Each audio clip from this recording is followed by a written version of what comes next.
രാഹുൽ ഗാന്ധി മത്സരിക്കുന്ന വയനാട്ടിൽ റെക്കോർഡ് പോളിംഗാണ് രേഖപ്പെടുത്തിയത്. രാവിലെ തുടങ്ങിയ തിരക്ക് പല ബൂത്തുകളിലും രാത്രി വരെ കാണാനായി. മണ്ഡലത്തിലെ സ്ത്രീ വോട്ടർമാരുടെ പോളിംഗ് ശതമാനം 81.92 ഉയർന്നു. സംസ്ഥാനത്ത് 77.55% പോളിംഗ് നടന്നപ്പോൾ വയനാട്ടിലത് 80.26%.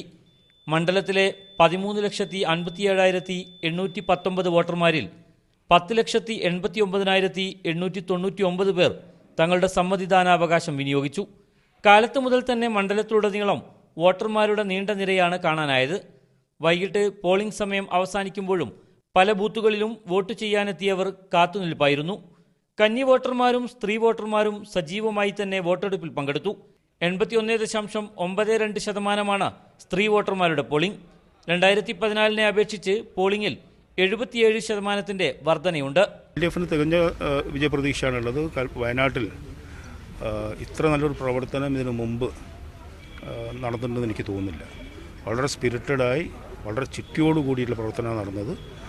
തികഞ്ഞ ശുഭാപ്തി വിശ്വാസം ഉണ്ട്. അതുപോലെ കേരളത്തിലെ ഭൂരിഭാഗം സീറ്റുകളിലും LDF വിജയിക്കുന്നുള്ള പ്രതീക്ഷ തന്നെയാണുള്ളത്. മലപ്പുറം, കോഴിക്കോട്, വയനാട് ജില്ലകളിലെ 7 നിയോജക മണ്ഡലങ്ങളിലും കനത്ത പോളിംഗ് നടന്നു. സുൽത്താൻ ബത്തേരിയിലാണ് ഏറ്റവും ഉയർന്ന പോളിംഗ്. 81.58% പേർ ബത്തേരിയിൽ വോട്ട് ചെയ്തു.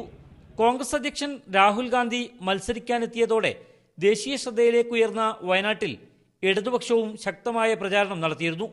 രാഹുൽ ഗാന്ധിയും പ്രിയങ്കയും പര്യടനത്തിനെത്തിയ മണ്ഡലത്തിൽ പോളിംഗ് ശതമാനം ഉയർന്നത് UDFന് അനുകൂലമാകുമെന്ന കണക്കുകൂട്ടലിലാണ് നേതാക്കളും പ്രവർത്തകരും. മുജീബ് റഹ്മാൻ, മീഡിയ 1, വയനാട്.